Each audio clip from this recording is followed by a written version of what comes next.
Dzied dzircenītis aizkrāsnē, nāc bērniņ mātei auzotē, ak, neprasī nav maizītes, skats, kad tur laukā zvaigznītes, skats. Poļu puisis Rafals Latvijā ieradās pirms vairāk nekā 4 gadiem būvēt Valmieras SOS bērnu ciematu.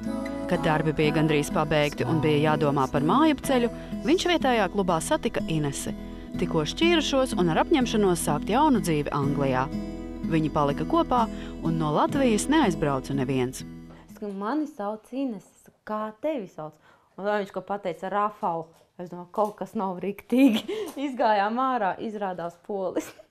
Nemācēju ne krievu valodu, ne latviešu, tikai poļu. Kā mēs runājām pirmo mēnesi?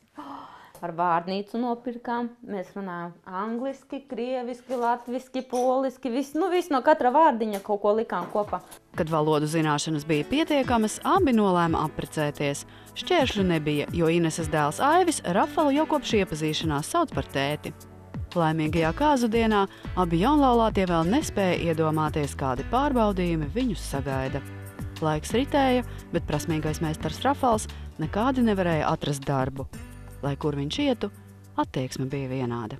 Viņš kā iegāja, kā viņš sāka runāt, viņam paprasīja, kas tu tāds esi. Viņš pateica, ka no Polijas viņš tā, latviešiem jau pašiem savā darba nav, kur vēl tādus ņemsim. Tad bija viss. To pusgadu vēl tad kaut kādas halturiņas, kaut kur kādam palīdzēt vai kā, bet gads bija pilnīgi bez nekā. Un tieši tā bija ziema.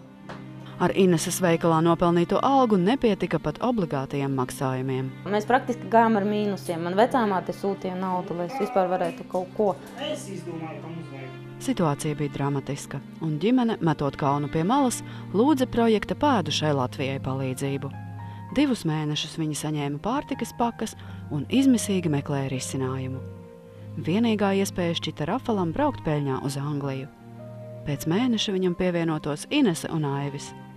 Jau 2. reizi savā mūžā Inese bija gatava atstāt dzimteni un doties svešumā.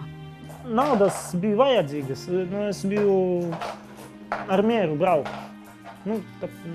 lai būtu vieglāk ģimenei. Mēs sapirkām somas un es jau gatavojos uz to, ka man vīrs tūlīt aizlidos projām. Biļete bija nopirkta un izlidošanas datums zināms. 4 dienas pirms reisa iezvanījās telefons. SOS ciemats meklēja saimnieka palīgu. Nemirkli nešauboties, Rafals pieteicās uz darbu vietā, kuru reiz radījis savām rokām. Kopš tā laika, kad es esmu Latvijā, es gribēju strādāt SOS ciematā. Tā bija mans sapnis, var teikt. Sapnis izpildījās. Man vīrs ir ietrāpies tiešām savā vietā. Viņam patīk, viņš ar prieku iet uz darbu. Beidzot, pēc 2 gadiem ir 2,5 gadi pagājuši. Kā atkal ir, man ir nauda kabatā, sava, kuru es esmu pats nopelnījis. Kad situācija stabilizējās, Inese nekavējoties atteicās no pārtikas pakām. Viņa zināja, ka citām ģimenēm šī palīdzība ir tikpat nepieciešama, kā vēl nesen viņai. Sievas gudrība palīdzēja Rafalam noturēties uz strīpas, kad grūtākais bija sēdēt mājās un justies nekam nederīgam. Bet mēs tikām ļoti labi cauri. Es viņam uzdevu mājas darbus, es viņam uzdevu iepirkšanās darbus, viņš taisīja ēst, viņš man nesa uz darbu pusdienas, viņš pieskatīja bērnu, viņš bija aizņemts. Kopš pirmās tikšanās reizes snieguši viens otram tik daudz, Inese un Rafals apzinās. Priekšā ir vēl garš ceļš. No bērnā es vēl joprojām mācos latviešu valodu. Darbā arī tagad man ir jārunā praktiski ar visiem pa latviski. Ka mēs tikko sākām draudzēties un ka viņš sāka mācīties latviešu valodu, ko sievietei vairāk vajag, lai viņai saka, es tevi mīlu, tu esi skaista, tu man ļoti patīc.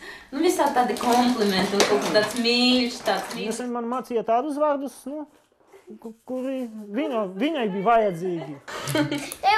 Tētī var aizdod man dzelteno šitos 3 stūrīšus. Kādus 3 stūrīšus? Tētim jumtam Pagaidi, pabeigšu. Šitos tev iedošu. Šeit ir mana ģimene un,